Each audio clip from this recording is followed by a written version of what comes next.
Ese es el primer paso para perdonar, exponer la herida, reconocer que fui ofendido.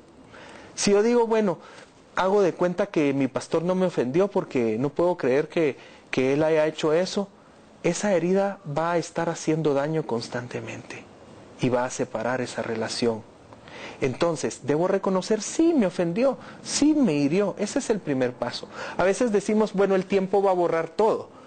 Y el tiempo, pues, se me va a olvidar. Eso no es perdonar. Si he perdonado genuinamente, puede que se me olvide, pero olvidar no es equivalente a perdonar. Pasemos entonces ahora a la palabra de Dios. ¿Por qué es tan tremendo lo del perdón? Porque el Señor nos lo manda. No es una sugerencia. Vamos a la Biblia, a Mateo 18, verso 23. Vamos a leer esta parábola que contó Jesús, pero quiero que la leamos como que es primera vez que la vemos en la vida. Por lo cual el reino de los cielos es semejante a un rey que quiso hacer cuentas con sus siervos. Y comenzando a hacer cuentas le fue presentado uno que le debía 10,000 talentos. Para nosotros ese número no nos dice nada.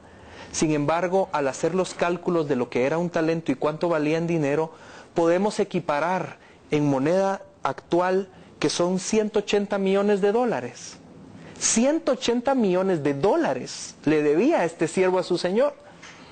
A este, como no pudo pagar, ordenó su señor venderle y a su mujer e hijos y todo lo que tenía para que le pagase la deuda. La deuda esclaviza a las personas. Entonces aquel siervo postrado le suplicaba diciendo, Señor, ten paciencia conmigo, yo te lo pagaré todo. Y el señor de aquel siervo, movido a misericordia, le soltó y le perdonó la deuda. Yo creo que este señor dijo, este no me va a poder pagar 180 millones de dólares. O lo esclavizo a él y a toda su familia, o mejor lo perdono. Y fue movido a misericordia y lo perdonó. Pero saliendo aquel siervo, halló a uno de sus consiervos que le debía 100 denarios. Y haciendo de él le ahogaba.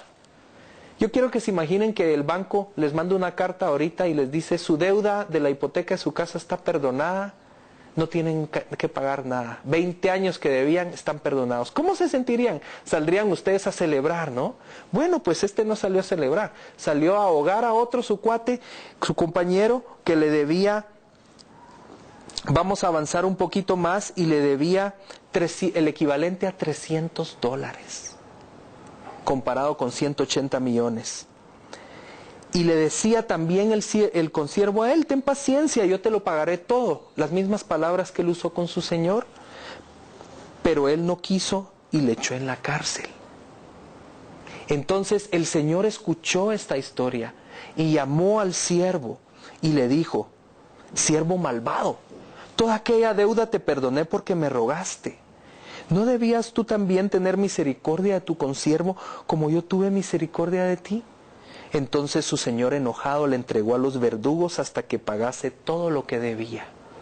Qué tremendo lo que hizo. Le entregó a los verdugos hasta que pagase todo lo que debía. ¿Habían notado eso? El verso 35 es el más impresionante. Jesús nos dice, así también mi Padre Celestial hará con vosotros si no perdonáis de todo corazón cada uno a su hermano sus ofensas. ¡Wow! Esto sí es un reto. Ahora, Dios no nos va a pedir nada que no podamos hacer. Podemos perdonar. ¿Por qué trata tan severamente Dios al que no perdona? Bueno, vamos al diagrama 200E. Lo que sucede es que cuando yo soy ofendido, yo me estoy constituyendo en juez del ofensor. Yo quiero vengarme, yo estoy resentido, tengo ira contra la persona, estoy usurpando el lugar de Dios. Y si recuerdan el primer tema, endiosamiento, juzgar es endiosamiento. Entonces yo estoy sentenciando a la persona. ¿Y quién se va preso? ¿El ofensor? No, soy yo, el que no perdoné, que soy entregado a los verdugos que se ven en el diagrama 200E1. Yo estoy metido en una cárcel, atormentado por mis propias reacciones carnales, por no perdonar. Esos son mis verdugos: enojo, ira, malicia, amargura, silencio. Aplico la ley del silencio. Estoy yo en esa cárcel. ¿Significa que el ofensor no tiene culpa? Por supuesto que tiene culpa. ¿Saben? Yo he visto que una de las cosas que la gente le cuesta perdonar es porque dice, pero si él me trató re mal, él fue perverso conmigo, de verdad me hirió y yo no le hice nada. ¿Cómo es posible que yo lo tengo que perdonar si él fue el que me hizo a mí? Bueno, pues precisamente por eso debemos perdonar, porque perdonar es rendir mi derecho de acusación. Yo tengo derecho legal, yo tengo la razón, y porque la tengo, es que necesito perdonar, rendir esa razón y entregar al Señor. El que me ofendió, claro, hizo mal, pero es Dios quien lo va a juzgar, no soy yo, no me corresponde a mí. ¿Quién tiene las llaves para salir de esa cárcel? ¿Las tendrá Dios? No, las tengo yo. Yo tengo las llaves. La llave es el perdón. Pasemos al diagrama 200E2. Aquí tenemos las 7 llaves del perdón para salir de esa cárcel. La llave número 1 es desahogarme. Lo pueden ver detalladamente en su manual, pero en una palabra, resumido, desahogarme, reconocer la herida, pero no con la persona que me ofendió, delante de Dios. Señor me hirió, Señor me ofendió, lo reconozco, me desahogo. David era experto, él lloraba, inundaba de lágrimas su lecho, está en los Salmos. Y él abría y derramaba su corazón delante de Dios. Ese es el primer paso. Sí me ofendió, no decir, no, al cabo que no me importa lo que me hizo. No, el orgullo muchas veces impide que reconozcamos que fuimos heridos. El paso 2 es admitir ante Dios que tengo algo en contra de la persona. La llave número 3 es confesar que perdono. Voy a confesar, yo perdono a tal y tal persona por esto y esto y esto que me hizo. Hay que decirlo. Hay que decirlo. ¿Y por qué puedo perdonar? Porque Cristo el perdonador mora en mí. Y si Dios me ha perdonado y Cristo vive en mi corazón, esa gracia de Dios se va a extender para que yo pueda perdonar. No diga, yo no puedo perdonar, sino que a través de la gracia de Cristo puedo perdonar. Llave número 4, suelto al ofensor. Señor, te entrego a esta persona en tus manos. Ya no tengo que reclamarle, ni tengo que buscar vengarme. Señor, entrego a esta persona en tus manos. La suelto. Porque cuando uno no ha perdonado, está atado a la persona. Tal vez ni voy a ciertos lugares porque ahí voy a ver a la tal persona. Estoy atado. Bueno, Señor, te lo entrego. Llave número 5, yo mismo confieso mi propio pecado. Para comenzar, el pecado de haber estado resentido con la persona. Y también muchas veces yo pequé contra la persona. Él me gritó y yo también le grité. O yo me vengué o le apliqué el silencio. Reconozco mis propias reacciones carnales. Llave número 6.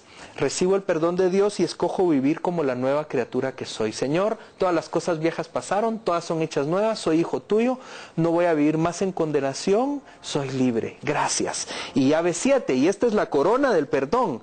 La llave 7, estoy dispuesto a reconciliarme con el ofensor. ¿Se recuerdan que empezamos hablando de relaciones y reconciliación? Bueno, estoy dispuesto a reconciliarme. Estoy dispuesto, Señor, a que tú ames al ofensor a través de mí. Y eso dicen algunos, eso sí no lo puedo hacer, pero Cristo en ti sí puede hacerlo. Bueno, vamos entonces a ver el 200F, que es cómo es un conflicto personal ya con perdón genuino. Cuando logro perdonar, veo que después del conflicto, del choque, viene el perdón. Y eso me vuelve a la unidad nuevamente, como estaba antes. Va a venir otro conflicto, aún hasta 70 veces 7 tenemos que seguir perdonando. Pero el perdonar genuinamente y el hacer una reconciliación me va a permitir volver y volver a la unidad. Y ven, se va haciendo más pequeño el conflicto, porque va madurando la relación y se va superando el conflicto.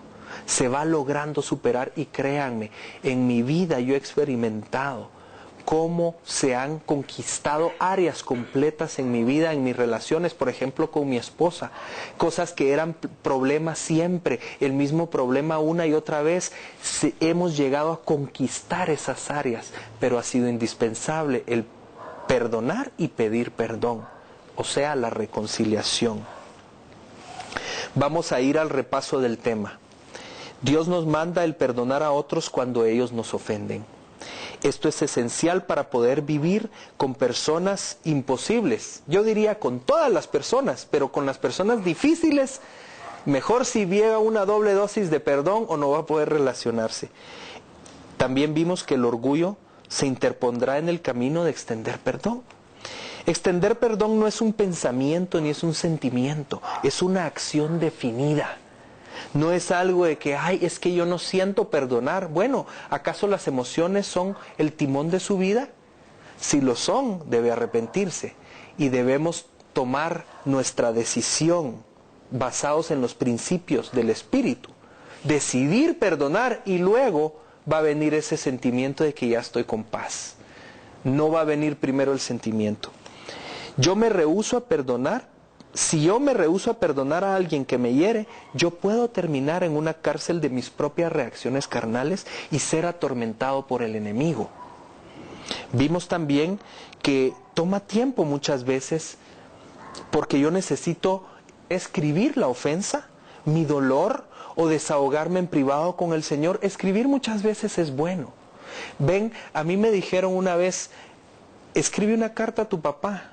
No se la vas a dar, sino que vas a escribir todo lo que hubieras querido decirle. Y entonces yo me puse a escribir esa carta y vieran que cosas que según yo creía lo había perdonado por cosas que él me había hecho cuando yo era niño, pero en eso empezó otra vez empecé a recordar situaciones, agresiones y empecé a llorar y delante de Dios me empecé a desahogar de todo aquello. Escribía y escribía como que lo tuviera enfrente y le estaba hablando. Después de eso vino una paz a mi corazón y lo perdoné a un nivel que no lo había hecho antes. Con profundidad, la presencia de Dios estaba esa noche ahí, yo escribiendo solito. Y Dios llenó mi corazón. Yo pude tener un perdón genuino en esa ocasión. Por eso es una cosa muy buena si usted después de ver este video tiene el propósito de escribir carta a papá, carta a mamá. ¿Qué hubiera querido decirle? Porque quiero decirles que las personas más cerca de nosotros son las que más pudieron habernos herido, como lo fueron nuestros padres. Necesito después usar las 7 llaves del perdón, después de desahogarme o de escribir esa carta. Entonces yo quiero animarlos y dejarlos con el reto.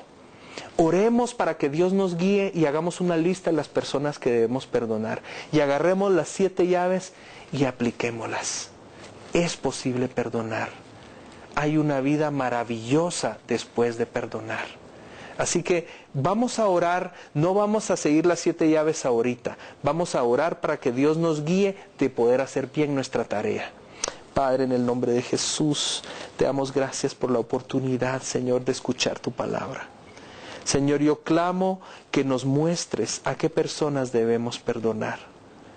Que me ayudes a tener la diligencia de poder hacer mi tarea y poder salir de esa cárcel en la que he estado. Gracias, Señor, por tu bendición, porque puedo perdonar, porque tú me has perdonado a mí. En el nombre de Jesús. Amén. Bueno, espero que en realidad esto haya sido de gran bendición para tu vida. Estoy seguro que al hacer la palabra de Dios y no solo ser oidor, tu vida va a ser transformada y no solo tú, sino todos los que están a tu alrededor. Gracias.